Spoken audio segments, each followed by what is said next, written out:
Podemos tomar nuestros asientos y damos gracias a Dios por este tiempo de alabanza, de adoración, en el que la presencia de Dios se mueve en medio nuestro, se mueve porque el cuerpo, unido en un mismo espíritu, adora al Señor y el Señor vuelve al cuerpo en bendición, en plenitud, en consuelo, en fortaleza y en todo aquello que es lo que necesitamos. ¿Cómo pasó las fiestas? ¿Bien? Ahí estuve viendo algunos videitos, algunos las pasamos juntos, pero cerrando un ciclo y empezando un ciclo nuevo. La vida cristiana es un proceso continuo, son ciclos que se cierran y ciclos nuevos que inician. A veces nos estancamos en determinados ciclos y de ahí no salimos, nos cuesta salir. Pero el Espíritu Santo siempre nos va a empujar a que continuamente nos estemos renovando en Cristo Jesús. Y este es un tiempo nuevo, un tiempo de oportunidad. Hay rumores, ¿no?, de que parece que viene de nuevo la pandemia, que yo quiero decirle antes de que pase todo, no sé si va a venir, no va a venir, yo quiero que usted entienda que es un tiempo nuevo de parte de Dios, que nada se escapa al control y a la soberanía de Dios. En el último de los casos entramos en algo establecido por Dios. Lo importante acá, ¿cómo está usted preparado para ello? Siempre la vida cristiana es eso, es una preparación para todos los tiempos que el Señor establece y para nosotros poder estar marchando de alguna manera a la par de Él, al ritmo de su corazón, al ritmo de su voluntad. Si Él establece una cosa y nosotros estamos para otro lado, nos vamos a confundir. Pero si nosotros podemos estar marchando a ritmo con Él, vamos a estar echando mano a todo aquello que está preparado para cada uno de nosotros. No tiene que ver con el tiempo, tiene que ver en cómo nosotros arribamos al tiempo que Dios preparó. ¿Amén? ¿Le ha pasado alguna vez que ha interpretado mal alguna cosa? ¿Que ha metido la pata hasta acá? Yo soy un poquito arrebatado y me ha pasado varias veces. Siempre cuento la misma historia, ¿no? Porque me quedé muy mal en Mar del Plata, ¿no? Cuando yo iba al banco, sí, la mayoría ya la conoce la historia. Había un hombre, un cajero, ¿no?, que siempre con una actitud soberbia, ¿no? Así te miraba así, de acá, ¿no? Y yo me agarraba unas chinches, ¿no? Y me ponía a pensar, ¿viste? Digo, pero si es un cajero, es un empleado, ¿por qué me tiene que mirar así? ¿O por qué tiene que tratar así a la gente, mirándola así con desprecio? Después de que me envenené, ¿no es cierto?, un montón de tiempo, ¿qué descubro de este hombre pobre que tenía un problema en las cervicales, ¿no es cierto? Y estaba duro, ¿no es cierto? Entonces salía y caminaba pobre así. No era mala intención de parte de él, pero yo lo había mal interpretado. Y mucho me pasa en mi profesión, ¿no? Mal interpreto a veces. Recuerdo un tiempo que entrenaba a un joven americano, que el padre tenía grandes expectativas con él, que él jugara fútbol americano y que fuera becado en la universidad. Y era estas personas, era cuadrado, tipo freezer, rubio, con el pelo cortado así tipo militar, todo cuadrado, grandote, macizo, una fuerza. Yo me acuerdo que para entrenarlo me subía a caballito de él y él hacía toda la loma de Pacheco, trotando conmigo arriba a caballito. ¿Viste esas personas que vos decís, no puede no pasar? Y bueno, cuando va a pasar la prueba, eso lo hizo en Estados Unidos, yo esperaba con ansias, ¿no?, que el padre me dijera a ver cómo le había ido. Y fracasó. Tenía todas las cualidades, pero según el entrenador, el que le tomó la prueba, le faltaba esa garra que necesitan los de fútbol americano. Él era una buena persona, ¿no? Era una persona que no pensaba en dañar al otro. Y aunque tenía toda la cualidad física, no dio. Y yo daba por hecho, ¿no?, que sí. Interpreté mal. Y así te puedo contar miles de historias, ¿no? Que he interpretado mal y he dado por hecho las cosas. Y muchas veces esto sucede en nuestra vida, no solamente en la parte natural, sino también en la parte espiritual. Ahora bien, en la parte espiritual es mucho más común juzgar mal las cosas. ¿Por qué razón? Porque por supuesto la óptica nuestra, la óptica divina, es completamente diferente. Hay caminos que al hombre le parece que son rectos, pero finalmente son caminos de perdición. Y vos lo ves y está precioso. Y ni preguntás, vas por ahí. Los pensamientos y los caminos de Dios, mucho más elevados que los nuestros. Damos por hecho que nuestro criterio a veces es el correcto, en vez de depender de Dios y lo que Dios tiene para con nuestra vida, y nos mandamos por nuestros propios criterios, y lógicamente no nos va bien. Nuestra propia prudencia, que no es malo ser prudente, el asunto cuando la prudencia está basada en la incredulidad o en el miedo, y desobedecemos a través de esa prudencia incrédula la dirección de Dios. Entonces, qué importante que es saber cómo poder interpretar las cosas de manera correcta.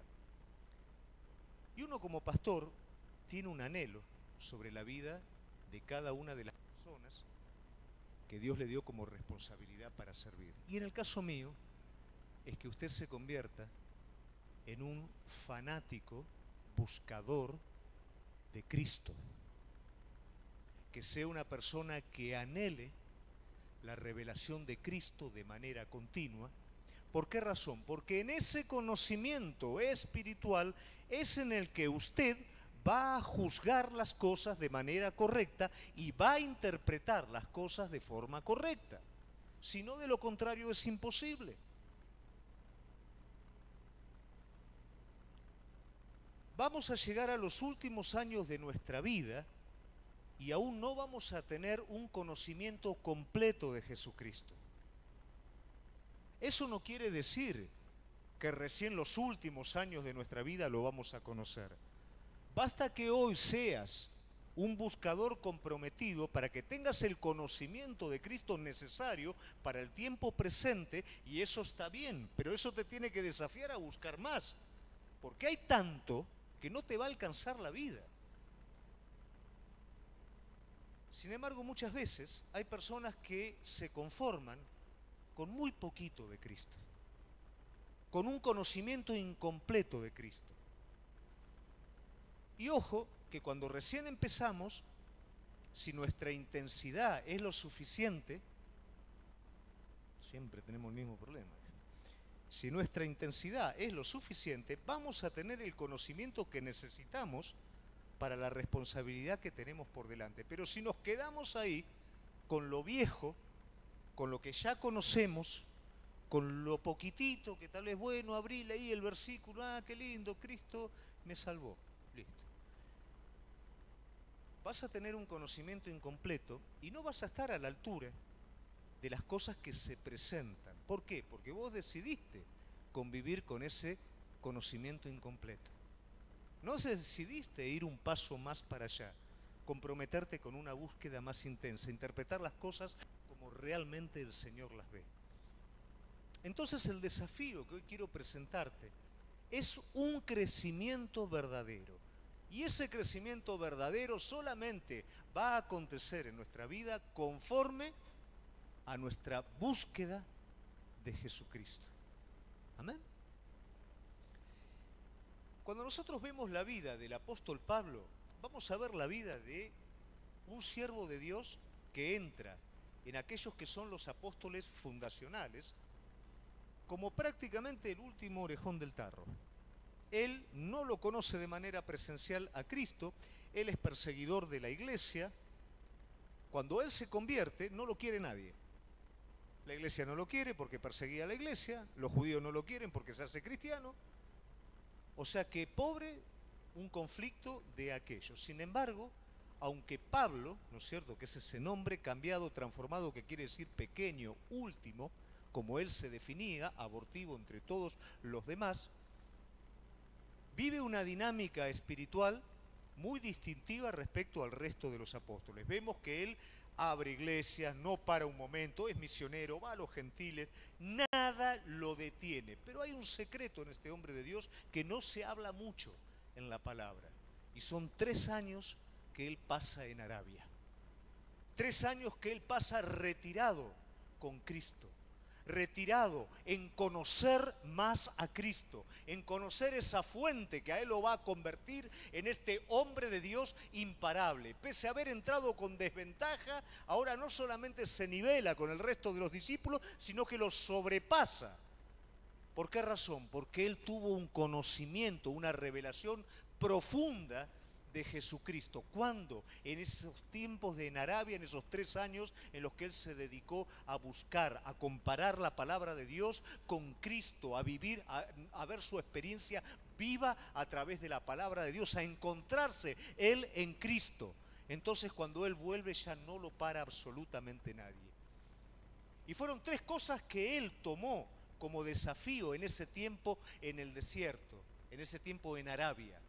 Primeramente, como te dije, convertirse en una persona que no paraba hasta tener una nueva revelación de Jesucristo. Él entendía esto. Él entendía que jamás iba a poder entrar todo en él, no había tiempo para perder. Su fuente, su fortaleza, que era más de Jesucristo. Él se convirtió en un buscador insaciable de Jesús. Él tenía la palabra, él tenía la letra, como muchos de los que están acá la tienen, pero la letra sola mata. Lo que vos necesitas no es la letra, es la revelación de la letra en tu vida. Vos necesitas que Cristo se represente en tu vida a partir de la palabra de Dios. Vos necesitas esa experiencia en el que lo único que podés hacer para enfrentarla es poner la palabra de Dios en práctica, darte cuenta que se concreta la voluntad de Dios y tener allí una renovación en Él. Tener ese tiempo de búsqueda en el que el Espíritu Santo imprime esa intuición en tu espíritu y esa palabra que hace años que la conoces, ahora se abre de una manera que nunca antes te imaginaste. Entendés cosas que antes no entendías. Revelación sin palabra es misticismo. Palabra sin revelación es religiosidad. Pero la palabra revelada, el verbo revelado en la vida de cada uno de nosotros es vida abundante. Entonces Pablo entiende que él debe ser un buscador insaciable de Jesucristo. Él debe ser alguien que profundiza el Evangelio. A veces cuando nosotros hablamos de Evangelio, los que menos conocimiento tienen lo determinan a una denominación. Los que un poquito más de conocimiento tienen consideran que el Evangelio es simplemente la entrada para el inconverso. Pero el Evangelio no tiene que ver solamente con las leyes espirituales. El Evangelio tiene que ver con una forma de vida. El Evangelio es también inescrutable como es la vida de Cristo. Y hasta último momento de nuestra vida, en el Evangelio vamos a encontrar a Cristo. Hablar de la cruz de Cristo es una revelación que va a llevar el resto de nuestra vida. La gracia divina, entendamos la gracia, no son tus méritos, no es lo que vos hiciste, lo que Cristo hizo por vos. No te declaró justo por méritos propios, te declaró justo legalmente por lo que Él hizo. Eso nos va a llevar toda la vida a entenderlo. Cosas que ni siquiera vos te perdonás y Él ya las perdonó en Cristo Jesús. Eso nos va a llevar toda la vida. Él profundiza el Evangelio, profundiza la vida de Jesucristo. Él profundiza que Cristo se exprese y tome control absoluto de Él.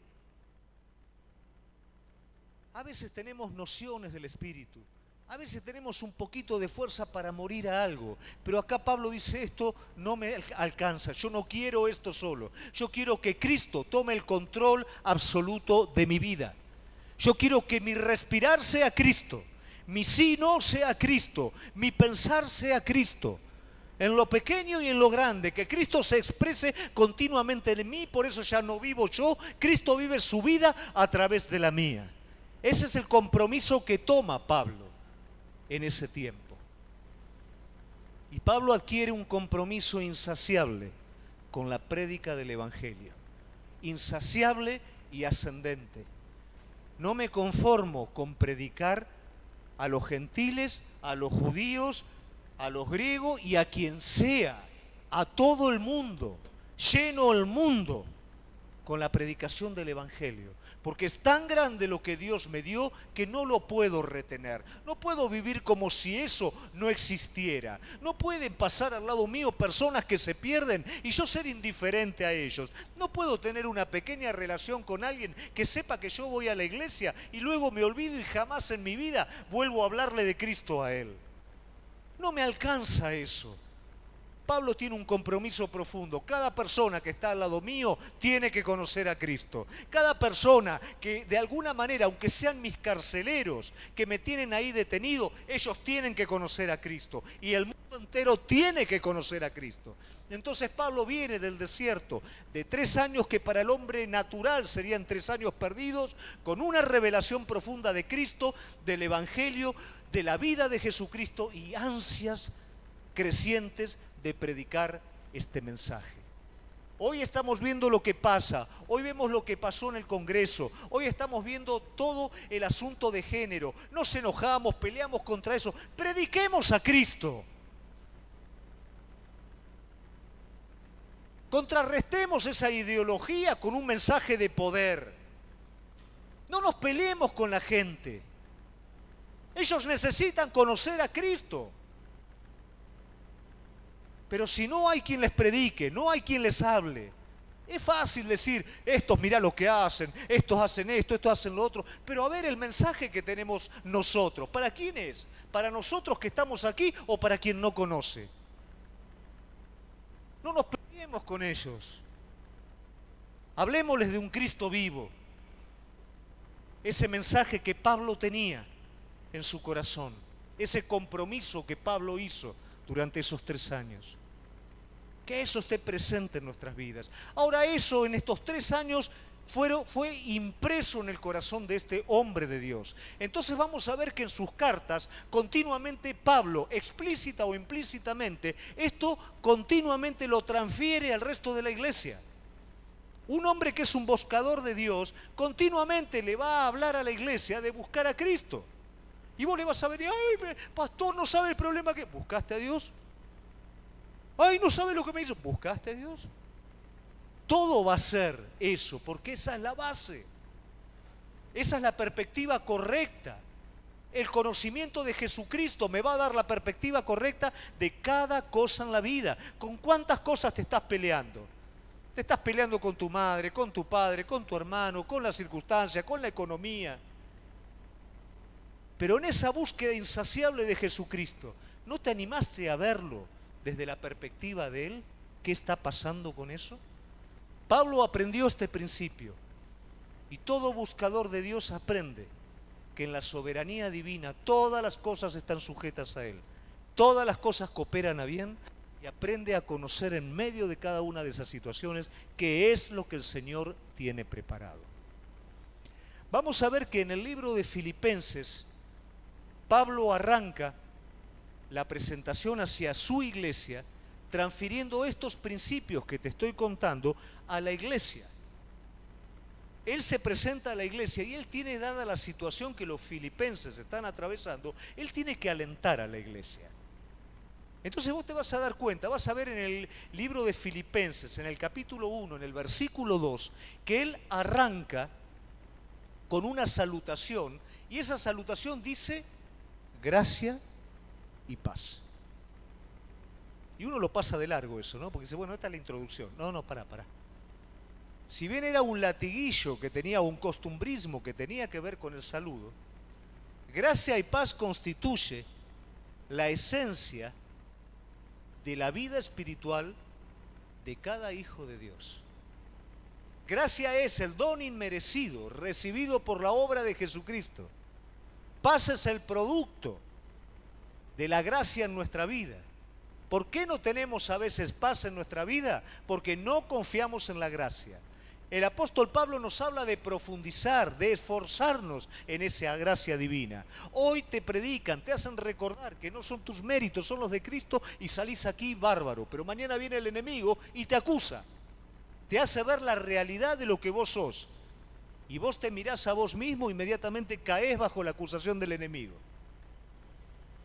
Cuando la acción correcta, ¿cuál es? Por medio de la fe, poder resistir la obra del enemigo haciendo valer la gracia de Cristo sobre ello.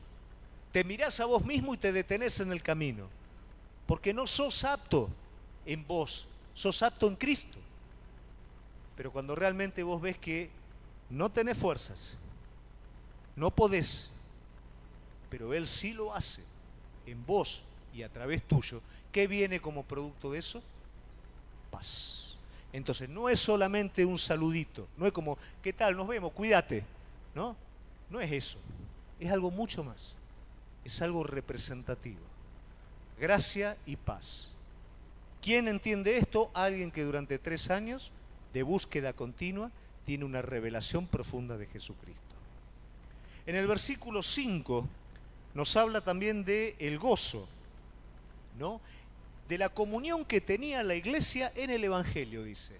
¿Te acordás que te dije que parte de la revelación de Pablo era una profundidad en el Evangelio? Ahora Pablo se está gozando y alienta a la iglesia diciendo, qué bueno y qué gozo trae a mi vida la comunión que ustedes tienen en el Evangelio. ¿Qué es el Evangelio? La obra completa de Cristo. Y la iglesia completa tiene comunión en la obra de Cristo. Hay un mismo sentir, hay un mismo idioma, hay una misma pasión porque se mantiene viva la obra de Cristo. No hay un espíritu religioso, no hay a ver qué lugar voy a ocupar yo, qué puesto voy a ocupar, no hay un asunto de estructura, hay un asunto mucho más profundo que esto. Cristo vino a este mundo, murió por mí, me dio un propósito en esta vida de ser como Él y hacer su voluntad en esta tierra. Eso rige la iglesia, eso une la iglesia, eso goza la iglesia y a su vez también esto trae gozo en la vida del apóstol Pablo. Luego también en el versículo 6, él habla que está persuadido de que el que empezó la buena obra va a ser fiel en terminarla.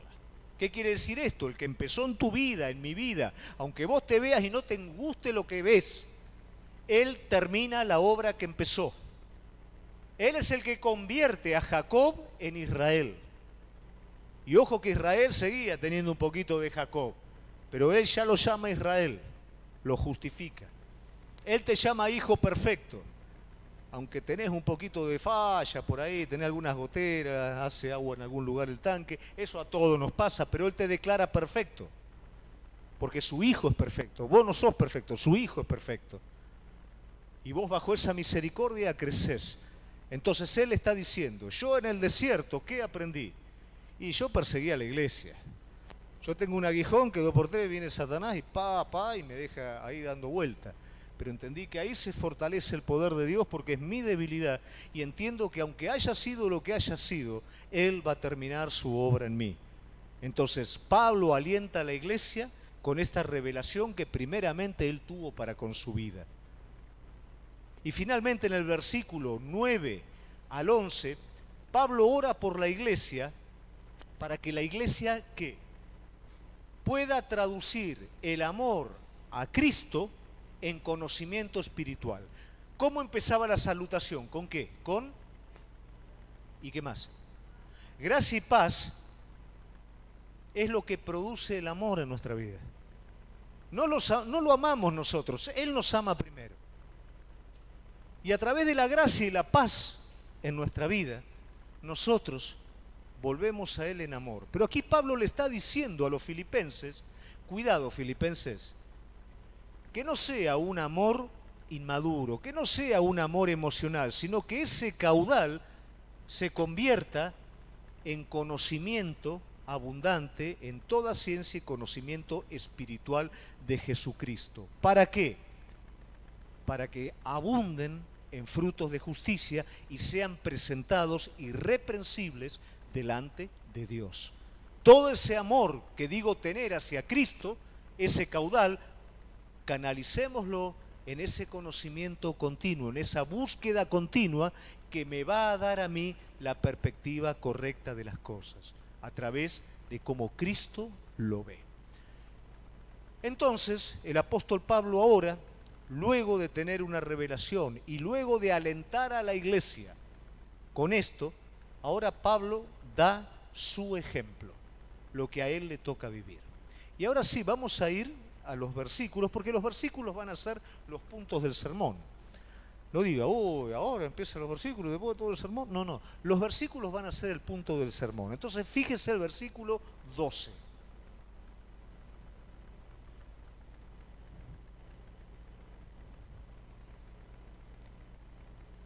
Quiero que sepáis, hermanos, que las cosas que me han sucedido han redundado más bien para el progreso del Evangelio.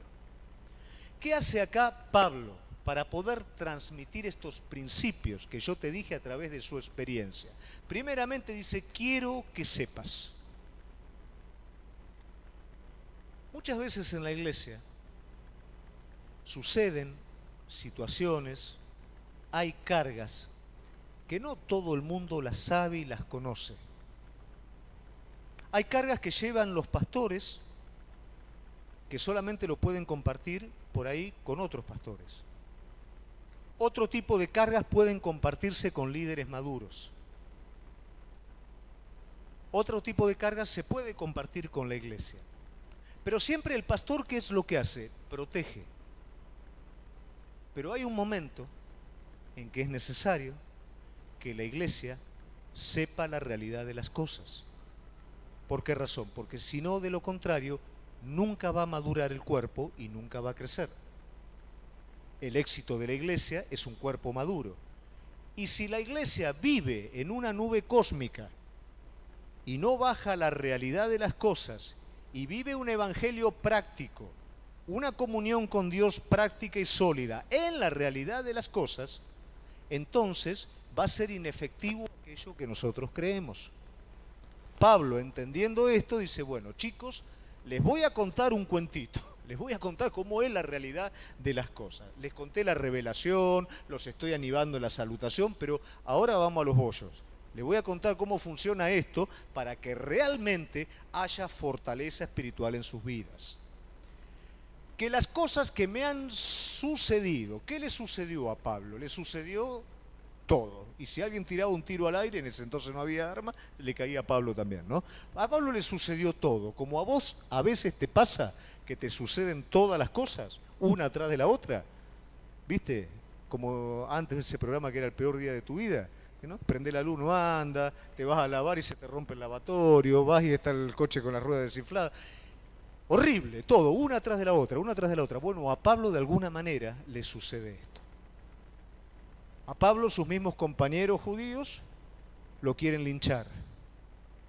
Un centurión romano lo protege. Lo encarcelan para protegerlo, pero a su vez también para juzgarlo, porque tenían intereses políticos de ambas partes, los religiosos y los romanos. Y como no se decidían, Pablo estaba largo tiempo preso. Después Pablo es enviado a Roma, casi le cuesta la vida, casi naufraga. Naufraga. Cuando naufraga lo muerde una víbora. Y luego llega a Roma y queda preso en Roma. Bueno, todo esto, querida iglesia, le dice Pablo, quiero que sepas que todo esto es lo que me está pasando. Antes yo te contaba, bueno, tengo problemas.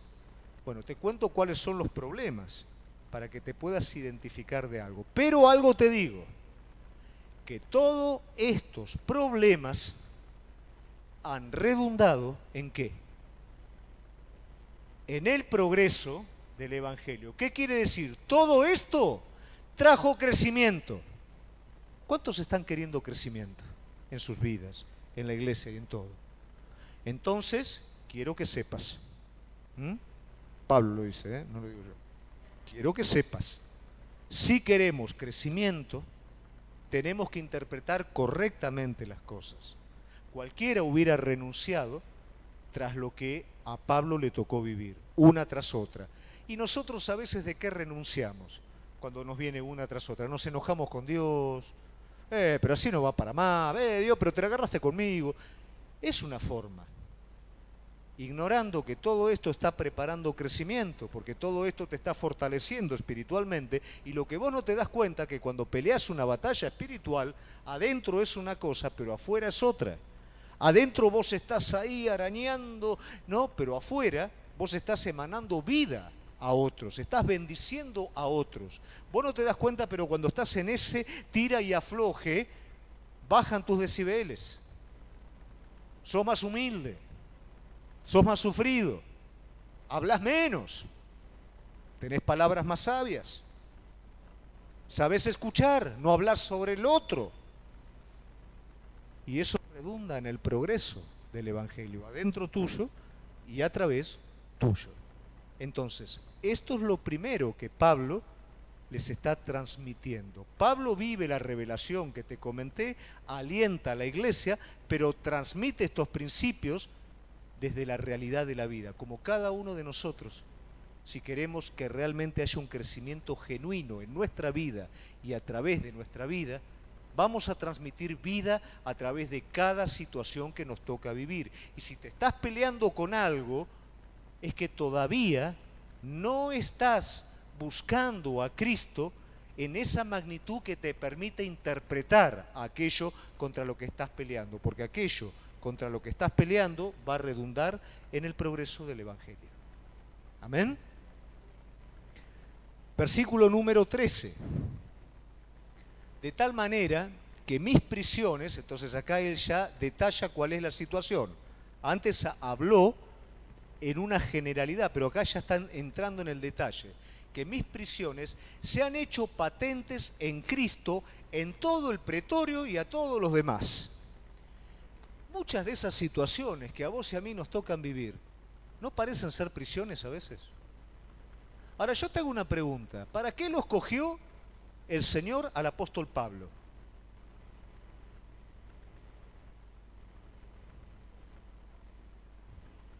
¿Para qué? Para llevar el Evangelio de los gentiles. ¿Y por qué el Señor lo encierra si es para llevar el Evangelio? ¿Por qué la cosa es tan opuesta a lo que Dios me habla?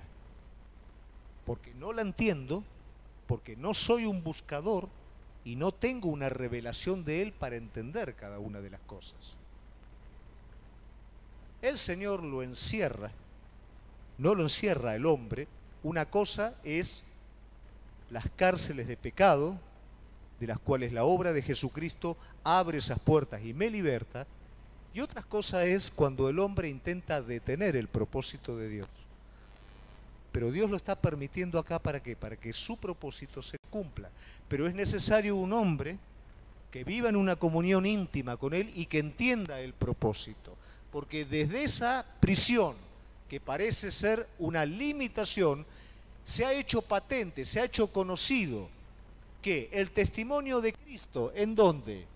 En todo el pretorio, un lugar donde Pablo no iba a poder llegar así nomás, ni nadie iba a poder llegar así nomás con el testimonio de Cristo. Pero acá resulta que hay un judío que está hablando de un Dios que vino a este mundo, de un Dios que lo crucificaron y todo el mundo lo está escuchando y acá pasa algo raro y no sé lo que está pasando y cuando te querés dar cuenta todo el mundo sabe, porque eso es lo que preparó el Señor.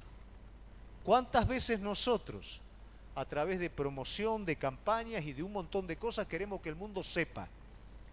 Pero no nos damos cuenta que a través desde la prisión, que aparentemente cada uno de nosotros tenemos, es desde ahí de donde todo el mundo va a saber. Es desde allí donde Dios está tratando y trabajando para que los demás conozcan. Si yo no trabajara acá, si vos no trabajaras ahí, ¿quién de ahí conoce a Cristo? Si yo pudiera dejar esto y salir, ¿y quién va a conocer acá si vos no estás acá? La falta de interpretar lo que Dios quiere nos hace ver limitados en el campo en el cual Dios nos quiere extender. Empezá a hacer en donde estás lo que tenés que hacer y vas a ver el resultado. Con lo que tenés, con lo que hay. Mirá si Pablo tuviera que haber esperado ser liberado de la cárcel. No se hubiera escrito Colosenses, no se hubiera escrito Efesios, Tesalonicenses, no se hubieran escrito las cartas. Pero todo el mundo, Pablo preso, era consciente de que algo estaba pasando, y no solamente en el pretorio, que era un lugar selecto, sino también, dice, a todos los demás. Todo el mundo sabía que Pablo estaba preso. Y la gente desfilaba por ese lugar. Porque Pablo fue preso, pero luego fue con un arresto domiciliario. Y un soldado romano estaba encadenado a él. Todo lo que él hablaba, imagínate el que estaba al lado, lo tenía que escuchar, no había otra. No era como algunos que se van a tomar algo, se van al baño, no para... No, él se lo tenía que escuchar ahí, todo. ¿Qué quiere decir? Que ese soldado se iba a convertir, por supuesto. Esas cárceles redundaron en el crecimiento del Evangelio. Mayor limitación, mayor expansión, pero también mayor búsqueda de la revelación de Jesucristo, mayor entendimiento. Capaz que vos hoy crees que estás limitado y que estás encarcelado, pero el problema no es en dónde estás, el problema es lo que está faltando. Una búsqueda más intensa de Cristo para interpretar el lugar en el que estás y para poder dar fruto en ese lugar. 1:14. Y la mayoría de los hermanos, cobrando ánimo en el Señor con mis prisiones, se atreven mucho más a hablar la palabra sin temor. Ahí tenés el fruto. Entonces, todo lo que parecía tétrico, limitante, es todo lo contrario. No solamente el Evangelio avanza en expansión, en predicación al inconverso, sino que se fortalece la iglesia. A veces creemos que la iglesia se fortalece cuando desde acá gritamos, cuando no, o sea, está bueno, está lindo, se agitan emociones, pero eso no es fortaleza. Ahora, cuando yo entiendo que el líder espiritual de la iglesia, que está unida, vívida en el Evangelio, está preso, y dentro del lugar en el que está, Dios lo está usando de manera tremenda, la revelación de la búsqueda de Pablo ahora pasa a ser de alguna manera una enseñanza para mi vida. Entonces, como Pablo interpretó la realidad, ahora la iglesia la está interpretando también. Entonces, esto que era un bajón, ahora ¿en qué se convierte? En un aliento. Y ese aliento lleva a la iglesia a predicar la palabra de Cristo sin parar. Probablemente muchos corrieron la misma suerte de Pablo, fueron presos también. Pero este hombre de Dios, buscador de Dios, que profundiza el Evangelio, que vive la vida de Cristo, entiende que no hay nada que se escape a la soberanía de Dios. A nosotros nos encanta decir a los que aman a Dios, y es cierto, pero cuidado, una cosa es una confesión positiva y otra cosa es una proclamación de fe respecto a la soberanía de Dios. Es cierto, a los que aman a Dios, todas las cosas, inclusive las prisiones, ayudan a bien. Pero si yo no soy un buscador de Dios, no voy a interpretar que lo que ahora me parece contrario me está ayudando a bien. Y lo que ahora parece que está llevándome a decrecer es lo que me va a llevar a crecer.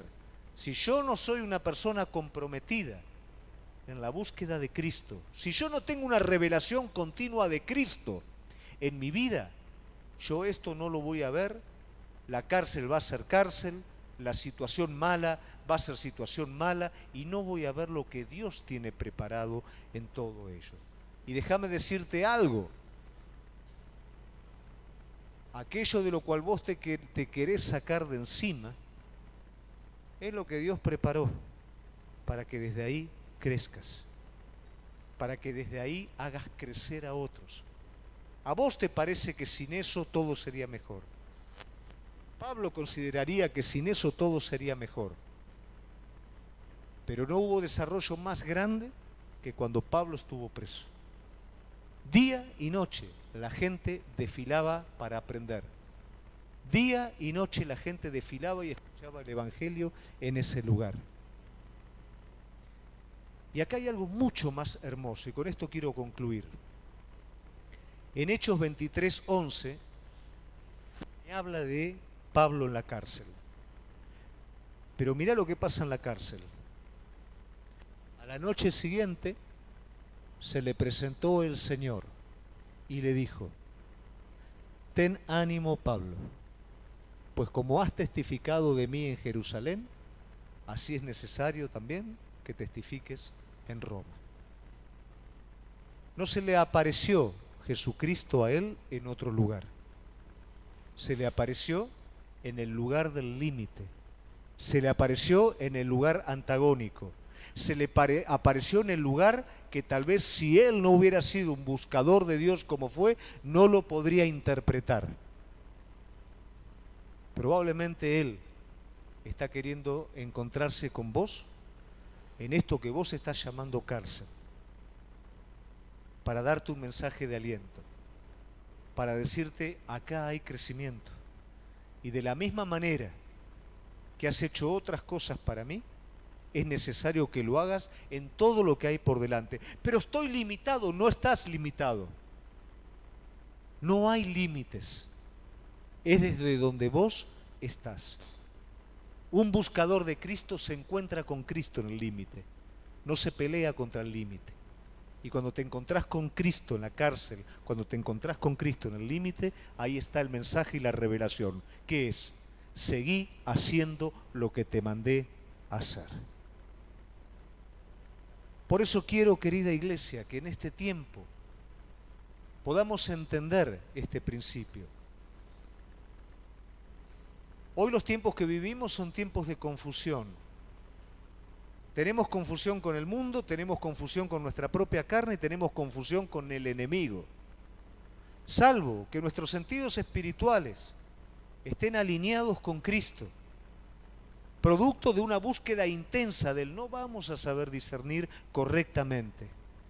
Te va a pasar como me pasó a mí, voy a creer que ese es un orgulloso y una persona que tiene problema en la nuca. Te va a parecer que esto sí y no, y te va a parecer que esto no y sí.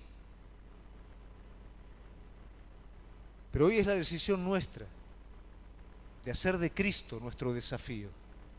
No vivas un Cristo incompleto porque vas a tener una visión incompleta. Que hoy puedas cerrar tu día y mañana iniciarlo con una búsqueda intensa que no se detenga hasta que encuentres algo más de Él. Hasta que la palabra se revele en tu corazón. Viví esa palabra con todo tu ser. No te enojes con la circunstancia, porque Dios preparó ese medio para que crezcas vos y hagas crecer su obra. Convertite en un buscador de Cristo. Amén. Te invito a ponerte de pie.